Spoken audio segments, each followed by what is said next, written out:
Good morning or good afternoon. Today's session, we are going to focus on tying together what we have learned about dignity, beloved community, and MPS school culture and climate, and connecting those essential things in frameworks and applying them to what should we be doing and what should students be experiencing in the classroom.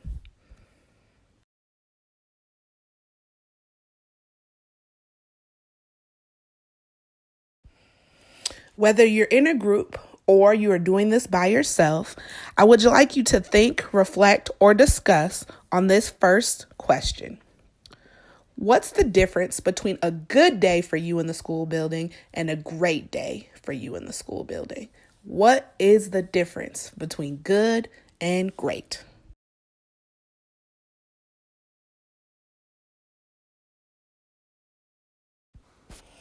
Take a moment and review our community constitution. Listen effectively, listen reflectively, speak intentionally. Don't forget, be kind, do not take it personal, start on time, end on time.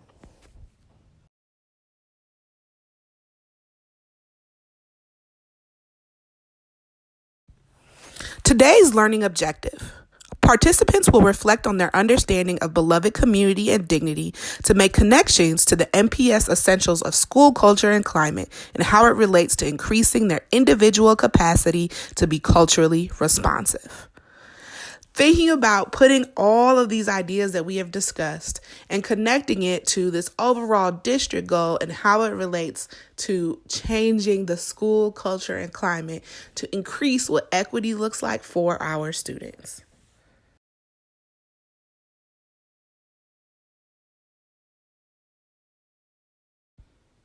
Just to review, here is the model for the MPS essentials of school culture and climate.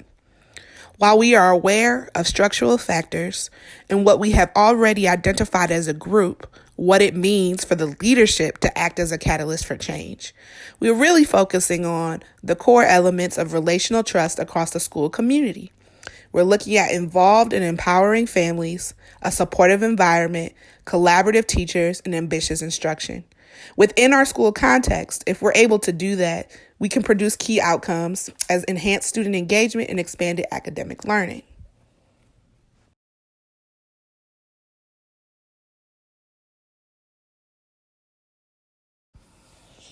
What is essential to the work that Ubuntu is doing here at James Madison Academic Campus are these two essential components: collaborative teachers and supportive environment. Collaborative teachers possess a growth mindset, are self-reflective, and are team players. They build relationships with parents, colleagues, students, and administration to positively impact each and every child's social, emotional, and academic growth. That also means that we need to think about that for ourselves, right? If we're thinking about collaboration, and we'll talk a little bit more about that in our next session. Secondly, supportive environment. A supportive environment or a beloved community requires that needs for embracing the need for embracing equitable practices, building strong emotional social cultures, and developing environments of safe and secure educational risk taking, which is expected for each and every individual. And remember, that means for our students and ourselves, like where are we taking risk in our own learning?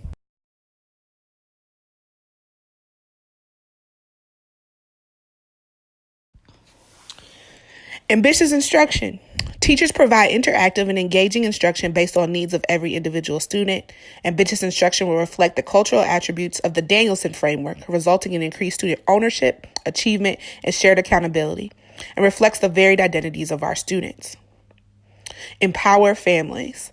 Families play a vital role in the education of their children. MPS provides tools for engagement between families and staff to be equal partners in supporting student achievement and school improvement. When families and school work together, students are more successful and the entire community benefits. At this moment, I would like you to take a pause and do a self-assessment of sorts.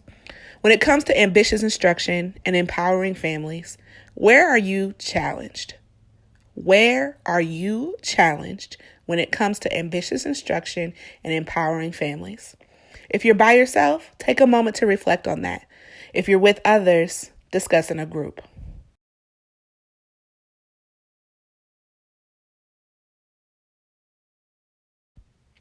Meet Kendall. Kendall is a sophomore at a public high school in a large Midwestern city. Kendall would describe themselves as a good student. If you're alone, take a moment to write some notes. What characteristics would a good student like Kendall in your classroom have? How would you, as their teacher or educator or someone who's in the room with them, describe them? What actions would a good student like Kendall in your classroom do? Thinking about Kendall and the way that you manage or deal with your classroom or learning environment, what would Kendall be doing to reflect that they are a good student? If you are alone, reflect. If you are with others, discuss with at least one other person.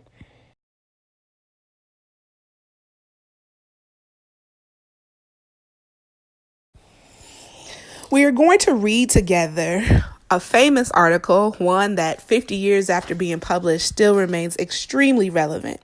It's by author James Baldwin, cultural critic, essayist, novelist, poet, singer, someone who has had an indelible impact on American psyche in terms of understanding race, culture, American identity, and particularly what that means for us as we live and experience this world.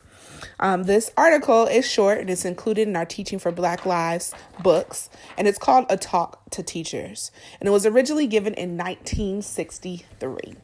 So we are going to read this together, start and stop, and reflect on a couple of questions that will allow us to make some connections between dignity, beloved community, and what it means in terms of the MPS essentials for school culture and climate.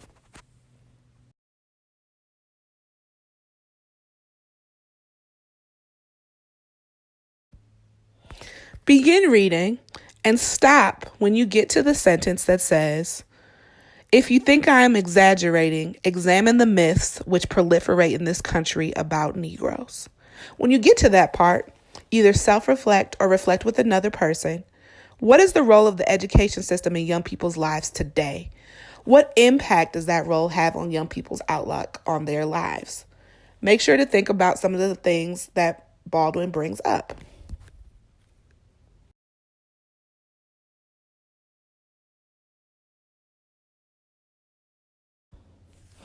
What Baldwin is teaching us here is that we need to understand what Dr. John Henrik Clarke, Black historian, often refers to as our political time of day. What is happening in the large sense of what does it mean to be teaching? What does it mean to be educated in this current social and political context? Thinking about what this country is and the role of public education. What is the system of education doing for young people? How does race, gender, sexuality, class, religion, ethnicity play into how one interprets their American identity and how they experience it in the education landscape? One of the most important things that I think we should think about from this passage is the crucial paradox which confronts us here is that the whole process of education occurs within a social framework and is designed to perpetuate the aims of society. What aims are there of society and how are those perpetuated, even unconsciously, in our school and classrooms? Thinking about what is happening based upon what Baldwin is bringing up here, you think about the educational system runs the risk of becoming what he says, schizophrenic. That might be some ableist language that we would not accept as a part of our general conversation. But thinking about being pushed and pulled in so many different directions while you're trying to affirm your sense of dignity, but constantly being humiliated at the same time. Next, you should continue reading until you get to the sentence that says, "It is the most sinister of the facts, I think, which we now face." 3 questions to consider. What are the neighborhood stories and experiences that you bring into the classroom? What are the neighborhood stories and experiences you have heard from students? How do these stories and experiences compare?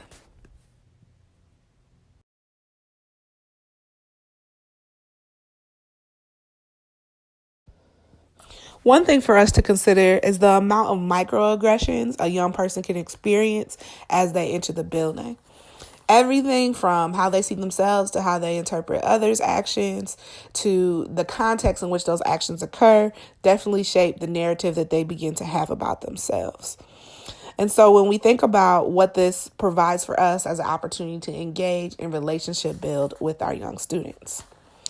For the next section, you will continue reading until you get to the point where it says, if you have to pretend that I hold all that cotton just because I loved you, then you have done something to yourself. You are mad.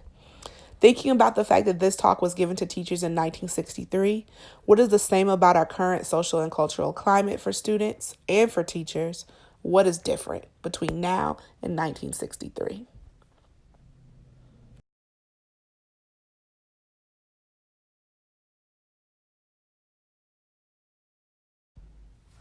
In the last section, Baldwin really talked a lot about identity, understanding what it is to be perceived as, in the language he uses is Negro, but to be Black in this country, and what the ramifications or consequences of being Black is. And if a Black person grows up and knows that these things that they are told about them are not true, what has to be recognized is that if they are not those things, then the people who call them those things are not what they think they are either. Because if I am not what I've been told I am, that means you're not what you thought you were either. And so thinking about how this system of race and gender and all the intersections of our identities have kind of created how we see ourselves. And one of the things I want to push here is that good intentions within that system do not make it okay or excuse anybody for their actions within that system. Good intentions are well and good, but there's harmful impact because this system exists. So what we think we are and what our good intentions what we hope with our good intentions aren't actually what it is either, right? So if we understanding what Baldwin is bringing up here is just because we believe that we are right. We have to understand that this whole system has really needs for me to, in order to work, to not question the fact that I am problematic within it too. Thinking about the identity, what is upsetting the country is it's a sense of its own identity, which is something for us to reckon with. And I think on a micro level, we think about the identity that we purport of our classroom and what actually happens, the identity we purport of our school building versus what actually happens, the identity we purport of our school district and what actually happens. All of these things put together make for a situation where we might be dishonest with ourselves about the changes that we actually need to make. In the next section, I would like you to stop. It's a shorter section, only 2 paragraphs. But please stop where it says, and a price is demanded to liberate all those white children, some of them near 40, who have never grown up and who will never grow up because they have no sense of their identity. Who is silent when it comes to talking about race and equity while educating young people in this building? Why are they silent? Please discuss with a partner or reflect on your own.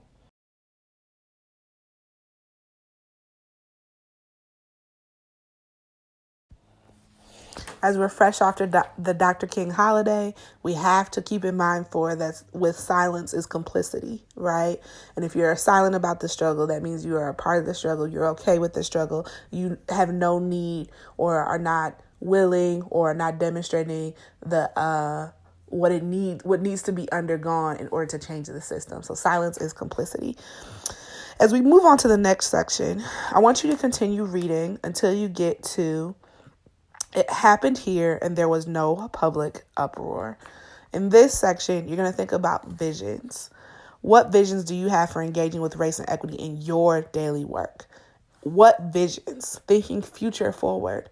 No one here has everything under control, is doing everything that they can. The minute we sell ourselves on that idea, we are being like the white missionaries that Baldwin identified. But what visions do we have for the work moving forward? And how did we come to develop those visions? Reflect on that or discuss with a partner.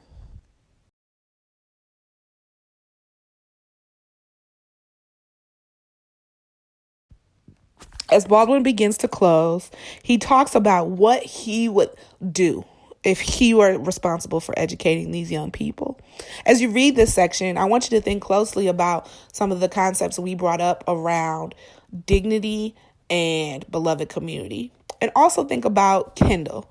that student that we mentioned earlier in our lesson today? And what would Kendall be doing? And how would Kendall describe themselves as being a good student? How do these things connect? And again, our reflection question at the end, and then read to the end of the article. Based on what we have read, what comments do you think Baldwin would have about this building today?